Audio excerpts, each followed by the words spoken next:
नमस्कार दोस्तों और स्टडी विद ज्ञान प्रकाश में आप सभी का हार्दिक स्वागत है। बात करेंगे बिहार शिक्षक भर्ती परीक्षा के तीसरे चरण के एडमिट कार्ड के बारे में कि आपके एडमिट कार्ड कब तक रिलीज हो रहे हैं।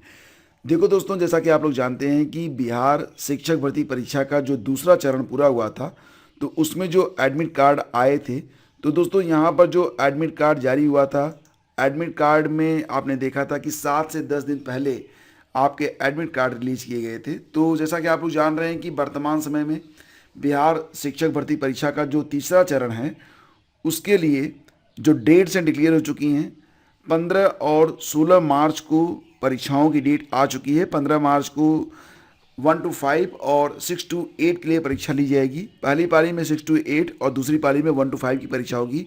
जबकि 16 मार्च को जो परीक्षा हो रही है फ्रेंड्स, उसके बारे में बात करें तो 9th और 10th की परीक्षाएं हो रही हैं, कुछ अन्य विषयों की परीक्षाएं हो रही हैं। 11th और 12th के लिए अभी जो डेट्स हैं वो डिक्लेयर नहीं किए गए हैं। तो यहाँ पर जो आपके एडमिट कार्ड हैं 15 और 16 तारीख को होने वाली परीक्षाओं के लिए, उसके एडमिट कार्ड 7 से 10 दिन पहले रिलीज हो सकते हैं। यानी कि 5 से 8 मार्च के बीच में बीपीएससी टीआरई 3 का जो एडमिट कार्ड है ये आपको देखने को मिल सकता है। तो ये बात ध्यान रखिएगा कि जो आपके एडमिट कार्ड हैं शिक्षक भर्ती परीक्षा का जो तीसरा चरण चल रहा है, उसमें एडमिट कार्ड 5 से 8 मार्च के बीच में देखने को मिल सकते हैं। इसकी आधिकारिक जानकारी के लिए उम्मीदवार जो बीपीएससी की ऑफिशियल वेबसाइट है उस पर विजिट करते रहें। हालांकि अभी यहाँ पर कोई न्यूज़ नहीं है, लेकिन जैसे कोई न्यूज़ आती है आपको मिल जाएगी। तो यहाँ पर आपके जो एडमिट कार्ड हैं आज से लेकर 8 तारीख के बीच में देखने को मिल जाएंगे। ये जानकारी यहाँ पर दी जा रही है। दोस्तों आगे बढ़ेंगे, आपको बताना चाहेंगे कि यूपी बीएड में अगर आप आवेदन करना या किसी कारण से अगर आप आवेदन नहीं कर पाए हैं तो आपके लिए यहाँ पर एक गुड न्यूज़ है। हालांकि वेबसाइट पर तो अभी चीज़ें जो है वो अपडेट नहीं है, लेकिन यहाँ पर एक रियल न्यूज़ आप तक मैं पहुँचा रहा हूँ कि बीएड प्रवेश परीक्षा के लिए अब 7 अप्रैल तक फॉर्म भरे जा सकेंगे। मतलब डेट जो है वो कब तक बढ़ा दी गई है, 7 अप्रैल तक बढ़ा दी गई है। तो शासन ने बीएड प्रवेश परीक्षा के लिए आवेदन की जो तिथि है उसको बढ़ाई है। छात्र छात्राएं अब बुंदेलखंड विश्वविद्यालय की वेबसाइट पर जाकर 7 अप्रैल तक फॉर्म भर सकेंगे। 31 मार्च तक कोई विलम्ब शुल्क नहीं लगेगा, फिर 1 से लेकर 7 तक विलम्ब शुल्क के साथ आप फॉर्म भर पाएंगे। तो इसके पहले आपको पता ही है कि 10 फरवरी से जो है आवेदन शुरू हुए थे और 10 मार्च तक का समय दिया गया था। 3 मार्च तक बिना विलम्ब शुल्क के, उसके बाद 7 से 10 मार्च तक विलम्ब शुल्क के साथ। और विलम्ब शुल्क भी काफ़ी हो जाता है, जैसे कि अगर आप बिना विलम्ब शुल्क के फॉर्म भरते हैं तो 1400 रुपये, और अगर विलम्ब शुल्क के साथ भरते हैं तो 2000 रुपये आपसे, मतलब कुल मिला के 600 रुपये आपको एक्स्ट्रा देना पड़ता है। फिलहाल फ्रेंड्स यहाँ पर डेट्स बढ़ चुकी हैं। अभ्यर्थी जो है वो 31 मार्च तक फॉर्म भर सकते हैं। तो बिल्कुल जो है अब लग रहा है कि इसकी जो प्रवेश परीक्षा होगी वो आपके लोकसभा चुनाव के बाद ही हो पाएगी, क्योंकि यहाँ पर तो अब डेट्स जो हैं 10 अप्रैल तक बढ़ चुकी हैं। ठीक है, तो अब 7 अप्रैल तक जो है अभ्यर्थी जो है फॉर्म भर सकते हैं। तो ये न्यूज हो गई। और यूपी ट्रिपल एस सी के द्वारा एक विज्ञापन जारी किया गया है, और ये जो विज्ञापन है ये कृषि विभाग से संबंधित है। तो क्या है आइए देख लेते हैं। तो दोस्तों यहाँ पर ये जो विज्ञापन प्रकाशित हुआ ये 4 मार्च को प्रकाशित हुआ। 1 मई से 31 मई तक फॉर्म आप भर पाएंगे। और कुल पदों की संख्या कितनी है तो 3446 पद हैं, मतलब 3446 पद हैं।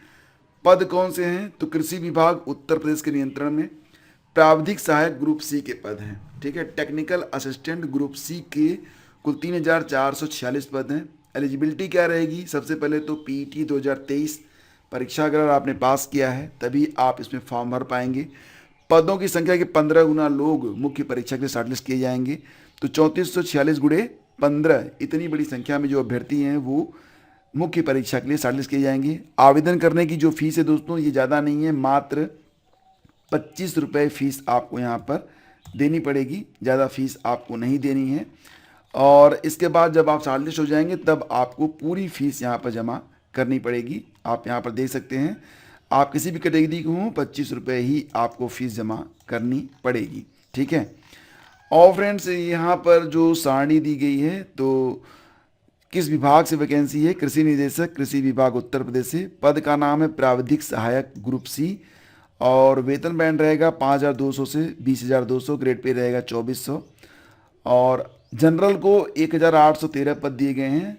अनुसूचित जाति को 509, अनुसूचित जनजाति को 151, अन्य पिछड़ा वर्ग 629 पद और ईडब्ल्यूएस के लिए 344 पद, कुल 3446 पदों पर यह विज्ञापन जारी किया गया है।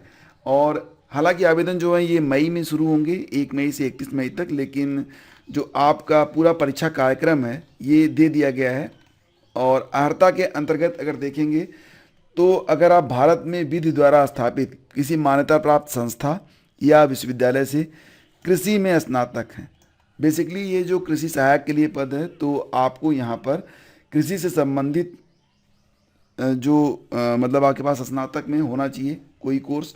जैसे कि कृषि में आप स्नातक हैं, बीएससी एजी जिसको आप कहते हैं, या फिर आपने बीएससी ऑनर्स किया हुआ है कृषि में, बीएससी उद्यान, बीएससी ऑनर्स उद्यान, BSc forestry, BSc honours forestry, BTech कृषि अभियंत्रण, कृषि एवं प्रौद्योगिकी विश्वविद्यालय द्वारा प्रदत्त बीएससी गृह विज्ञान, कम्युनिटी साइंस में 4 वर्षीय और उपाधि होना आवश्यक है। तो मतलब यहाँ पर अगर कृषि से संबंधित आपके पास स्नातक में कोई उपाधि है तो फिर आप यहाँ पर आवेदन कर पाएंगे। ठीक है। उम्र सीमा में कोई खास नहीं है, 1 जुलाई को 21 से 40 साल की उम्र होनी चाहिए। और बस वही चीज़ें हैं कि नियमानुसार जो SC ST OBC हैं उनको ऊपरी आयु सीमा में छूट भी है। परीक्षा का आधार जो है लिखित परीक्षा रहेगी और पाठ्यक्रम भी नोटिफिकेशन के साथ ही जारी कर दिया गया है। आप बिल्कुल नीचे जाएंगे तो आपको जो है पूरा पाठ्यक्रम देखने को मिल जाएगा और ये देख सकते हैं आप कि पूरा का पूरा जो पाठ्यक्रम है ये आपको मिल जाएगा। तो 120 मिनट 2 घंटे की परीक्षा होगी और परीक्षा के भाग, विषय, प्रश्नपत्रों की संख्या, कुल अंक और समयावधि यहाँ पर दी गई है। नेगेटिव मार्किंग भी रहेगी। तो इसमें जो प्रश्न पूछे जाएंगे, फसल विज्ञान, जैव तकनीकी, मृदा और जल प्रबंधन, कृषि प्रसार, कृषि अर्थशास्त्र, पशुपालन, दुग्ध विज्ञान, कंप्यूटर और सूचना प्रौद्योगिकी और उत्तर प्रदेश से संबंधित सामान्य जानकारी। तो कुल 100 प्रश्न होंगे, 100 अंकों की ये परीक्षा ली जाएगी। तो आवेदन जो है ये कब से शुरू हो रहे हैं? 1 मई से स्टार्ट हो रहे हैं। आगे बढ़ते हैं दोस्तों और चलते हैं अगले समाचार पर। RO पेपर लीक प्रकरण में FIR दर्ज करवा दी गई है। 128 प्रश्नों के लीक होने के आयोग को मिले हैं साक्ष्य। तो B और C सीरीज से ये जो प्रश्न हैं वो मैच कर रहे हैं। सचिव की ओर से बताया गया है कि प्रथम और द्वितीय दोनों प्रश्न पत्र के जो प्रश्न और उत्तर परीक्षा पूर्व सार्वजनिक हुए थे उनमें कोई सीरीज अंकित नहीं है। हालांकि सामान्य अध्ययन के 103 प्रश्न B सीरीज से और सामान्य हिंदी के 25 प्रश्न C सीरीज से मैच हो रहे हैं। फिलहाल अब जो है FIR दर्ज करवा दी गई है। तो यहाँ पर परीक्षा की पेपर लीक मामले में आयोग के सचिव अशोक कुमार सिंह की तहरीर पर सिविल लाइंस थाने में मुकदमा दर्ज हो गया है। आगे बढ़ते हैं। 633 भर्तियों की चल रही CBI जांच। इस दौरान ओवर एज हो गए कई अभ्यर्थी, न जाने कितनों की बर्बाद हो गई ज़िंदगी। तो जैसा कि आप लोग जानते हैं दोस्तों कि कोई भी परीक्षा होती है वो हर अभ्यर्थी के लिए बहुत ही अहम होती है। उम्र भी धीरे धीरे बीत जाती है और मैंने देखा है बहुत सारे लोग ऐसे भी होते हैं जो पूरी उम्र खपा देते हैं लेकिन फिर भी खाली हाथ ही घर लौटते हैं। उनकी मनोदशा क्या होती होगी ये तो बस मतलब बहुत ही दुखद स्थिति रहती है कि कोई अपनी ज़िंदगी की पूरी जवानी अगर कोई 2 बाई मतलब कि 2-4 परीक्षाओं के लिए अगर पूरी जवानी कोई अपनी खपा देता है और बस वही होता है कि 6x10 के कमरे में, तो ये एक बहुत बड़ी विडंबना है। और अंत में अगर वो खाली हाथ रहे और फिर वो वही संघर्ष जीवन भर करता रहे जो संघर्ष वो अब तक करता आया है, यानी कि रोजी रोटी कैसे चलेगी, तो ये वाकई बहुत ही दुखद होता है। तो लोक सेवा आयोग की भर्तियों पर सवाल पहली बार नहीं उठा। 2017 PCS भर्ती का मामला न जाने कितनों की ज़िंदगी को बर्बाद कर गया। इस भर्ती परीक्षा में शामिल होने वाले अभ्यर्थी ओवर एज होते गए। हैरत की बात है कि 6 साल बाद भी भर्ती परीक्षा की CBI जांच किसी नतीजे पर नहीं पहुंच सकी है। ऐसे में आयोग में हुई गड़बड़ी का दंश झेलने वालों ने अपने करियर की बर्बादी पर मलाल तो होगा ही, मगर अब उनके हाथ में कुछ नहीं बचा है। और फिलहाल कुछ अभ्यर्थी ऐसे भी हैं जिन्होंने तब साक्ष्य दिए थे और अब वो ओवर एज हो चुके हैं, घर लौट चुके हैं, लेकिन फिर भी CBI के चक्कर वो काट रहे हैं। तमाम चीज़ें हैं प्रतियोगी परीक्षाओं में नकल महामारी जैसी। तो हाई कोर्ट ने कहा कि इलाहाबाद हाई कोर्ट ने ग्राम विकास अधिकारी भर्ती परीक्षा 2018 की पुनर्परीक्षा में दूसरे के बदले परीक्षा देने के आरोपी रोशन सिंह की जमानत पर रिहा करने से इनकार कर दिया है। न्यायमूर्ति मंजू रानी चौहान ने उनकी जमानत अर्जी खारिज करते हुए कहा कि प्रतियोगी परीक्षाओं में नकल एक एपिडेमिक महामारी बन गई है। इसका शिक्षा व समाज सहित योग्य छात्रों पर गलत प्रभाव पड़ रहा है। ऐसे अपराधियों पर कठोर कार्रवाई जरूरी है और रोशन सिंह को जमानत पर रिहा करने से इनकार कर दिया है। खैर, ये सब चीज़ें आप लोग जान ही रहे हैं कि अगर पूरी पारदर्शिता के साथ परीक्षाएं हों तो जो अभ्यर्थी हैं, देखो दो चीज़ें बहुत ही इंपॉर्टेंट हैं। पहली बात तो ये कि नियमित तौर से परीक्षाएं हों। मान लेते हैं कोई अभ्यर्थी अगर 38 साल का है तो उसे 38, 39, 40 तीनों साल वैकेंसी देखने को मिल जाए, बड़ी अच्छी बात रहेगी। दूसरी बात यह है कि पूरी पारदर्शिता हो, तो इससे बेहतर बात तो हो ही नहीं सकती है। लेकिन दोनों ही चीज़ें यहाँ पर जो हैं वो मिसिंग रहती हैं। ना तो वैकेंसीज परमानेंट आती हैं और ना ही पूरी पारदर्शिता के साथ परीक्षाएं हो पाती हैं। और जो परीक्षाएं नियमित तौर से होती है, जैसे अगर हम बात करें यहाँ पर यूपी पीसीएस के बारे में, कि ठीक है यूपी पीसीएस तो हर साल आता है, लेकिन इसमें सीटें कितनी होती हैं और इस परीक्षा को एक सामान्य स्तर का अभ्यर्थी क्रैक नहीं कर सकता है, ये बात तो आप भी जानते हैं। इसमें मतलब मैं ये नहीं कहूँगा कि इसके लिए आपको जो बहुत ही एक्स्ट्रा एलिजिबिलिटी चाहिए, आपको बहुत ओवर टैलेंटेड होना पड़ेगा, लेकिन फिर भी ये परीक्षाएं काफ़ी हद तक बहुत ही टफ होती हैं। और फिर सीटों की संख्या भी यहाँ पर ज़्यादा नहीं होती है, सीटों की संख्या भी कम होती है, तो समय और उम्र कब बीत जाते हैं पता ही नहीं चलता और इंतज़ार में।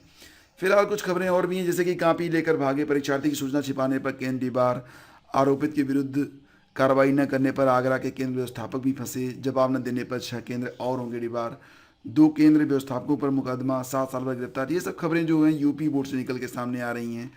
और साथ ही साथ ये भी है कि पीसीएस 2023 के चयनितों में लखनऊ नंबर 1 पर, लखनऊ से 19 लोग, जबकि 18 अभ्यर्थी प्रयागराज से और प्रतापगढ़ से भी 9 चुने गए। तो ये सब जानकारी यहाँ पर है। खैर, इससे कोई बहुत विशेष मतलब आपका नहीं है। तो दोस्तों, मिलते हैं आपसे अगले वीडियो में। जो लोग बीपीएससी टीआरई 3 की तैयारी कर रहे हैं उन लोगों से कहना चाहेंगे कि आपके लिए प्रैक्टिस सेट और स्ट्रेटजी इसी चैनल पर लगातार डिस्कस की जा रही है। और जो लोग जीएस की तैयारी करना चाहते हैं, आरओ री एग्ज़ाम के लिए, यूपी पीसीएस के लिए और अन्य प्रतियोगी परीक्षाओं के लिए, वो लोग हमारा जो नया चैनल है ओनली जीएस मास्टर क्लास, उसको सब्सक्राइब कर लें। लिंक वीडियो के डिस्क्रिप्शन में है। और साथ ही साथ आपका जो करंट अफेयर है उसको आप लोग नियमित तौर से तैयार करें। करंट अफेयर के लिए आप लोग हमारी पीडीएफ का इस्तेमाल कर सकते हैं। पीडीएफ का लिंक वीडियो के डिस्क्रिप्शन में दिया गया है। आपका बहुत बहुत धन्यवाद, थैंक यू सो मच। अब आप लोगों से मैं एक हेल्प मांगता हूँ और मुझे भरोसा है कि आप लोग ज़रूर करेंगे और आप समझ गए होंगे। प्लीज़ वीडियो को लाइक और शेयर कीजिएगा। धन्यवाद।